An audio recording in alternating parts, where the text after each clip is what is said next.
useless!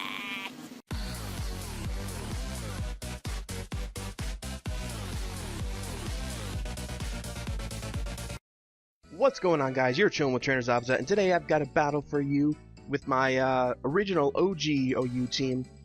And looking at my opponent's team, threats pretty much everywhere. I mean, I've never really considered Starmie to be that big of a threat. It's powerful, it's a good rapid spinner, it's average, I guess you could say. It doesn't have anything that, like, pops out at me. Conkeldurr, which is a massive, massive pain in my side. I mean, my hatred of Conkeldurr is lessening, but it's still not completely gone. Venusaur, which is probably his Mega, and I need to watch out for any kind of Spore, well, not Spore, Sleep Powder or Powder type moves. Actually, I don't need to worry about Powder type moves, I just need to worry about Sleep Powder. And finally, Togekiss, which has become a bulky, awesome type combination type thing. I don't know what else you'd call it. I mean, this thing is really, really got a great buff this generation. But I'd say that do it for the team preview. Let's go ahead and get to the battle.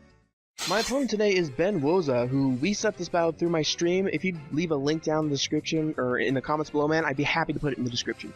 So he's going to start off with this Rotom-W as I start off with my Mr. Right, my Talonflame, and immediately switch into my Florges because I know that the Electric or Water type move is coming and I don't want to stay in. So he goes for the Thunderbolt, Florges takes it just fine, he switches into his Venusaur, I go for the Wish so I can Wish Pass into my Faildurgan, and he's going to Mega Evolve, and really, I went into Faildurgan because I thought that this would probably be the best thing to be Sleep Fodder on my team for the moment. I mean, sure, I'd go for the Aromatherapy later, but for now, I think this will be the best thing for Sleep Fodder. So he pulls back, goes into his Togekiss as I go ahead and set up the Stealth Rocks, and I really am wondering, what can this thing do to me? And here's what it can do to me. Aura Spear. Jesus Christ! I guess he didn't go for the, just to point out, not extra sensory, Dazzling Gleam would have knocked me out outright, and I missed the Rock Tomb, which means I just wasted my Tyrantrum. It's just wasted. It did nothing. Correction. It set up Stealth Rocks. That's all it did. So I go into my Greninja to go for the Ice Beam as he brings in his Umbreon, and you know, Protean Ice Beam, that much damage to Umbreon, not bad. And I actually get the freeze. Holy crap!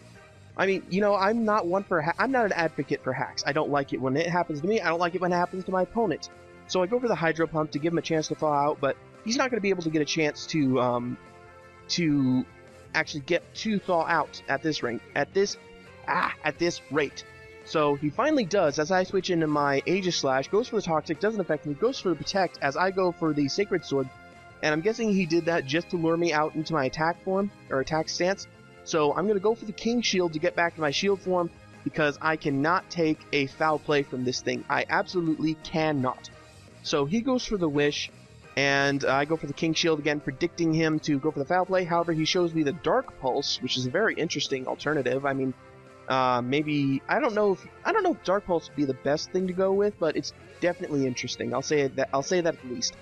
So he goes for Protect as I go for the Sacred Sword. Nothing happens essentially, and I'm getting really tired of these protect shenanigans, because that's essentially what King's Shield is. It's a attack form of Protect, not everything, just attacks. So he's gonna bring in his Conkeldurr. I'm gonna pull back, go into my substitute, my Gyarados, because my Intimidate is gonna do some work here, lower its attack as he goes for an Earthquake, pulls back, goes into his Rotom. And I kind of predicted this, and I thought that even if he was the Scarf set, going for a Dragon Dance here would be great because I can Mega Evolve, I'll have Mold Breaker, and I can go for Earthquake just to straight out one-shot it. So goodbye, Rotom. Looks like you had more weaknesses than you thought. No, I'm just kidding. We all know that it's weak to ground without its ability, but still, it's nice to actually hit it with a ground-type move. So he brings in Venusaur. I don't know, I guess I thought he was going to try and put me to sleep, but he just Toxics me. So I'm guessing at this point he doesn't have Sleep Powder. And after that damage from the Earthquake, I feel safe just going for another one and just wrecking havoc, not reeking. Gyarados, you smell so bad, you reek. No, ow, wow, I did it again. Forget it, just doing damage, massive amounts of damage to his team, just pretty much crashing a bus into the side of it. So he goes for Protect, I predict this, go for the Dragon Dance, and I'm just going to ignore the double Protect here. I mean, even if he got it, I don't think it would have made a difference. You'll see later. As I go for the Waterfall, and I get down to a pretty low amount of HP. He goes into his Starmie. I'm not sure why he didn't go into Conkeldurr. I guess he's not comfortable going for a Mach Punch at the range of HP I am right now. But I go for the Earthquake, knock out Starmie, and now while I'm in the red, he feels comfortable going for the Mach Punch. So I thought, you know what, Gyarados? You hit this guy like a truck, you put a dent in him, he's flipped over on his side, there's a 4-way intersection car wreck, you've done your job. So I bring in Talonflame as he switches out his Conkeldurr into Togekiss to take the Brave Bird. And you know what? From looking at his team, since this is offensive Togekiss, I can just Brave Bird everything. Brave Bird everything. There is nothing left on his team that wants to that can take these Brave Birds. So Togekiss, 2 Brave Birds, goes down. If it doesn't have HP investment, it can't take him.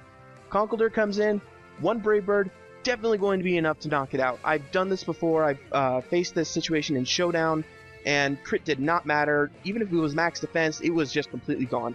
And now I lose my Talonflame. But you know, no big deal, because I've still got my Greninja. All he has left is Venusaur. I can go for an Ice Beam, and even though Thick Fat prevents it from being super effective at that range, it's not going to matter. Protean, knock him out, and that's the end of the battle. So, GG, man.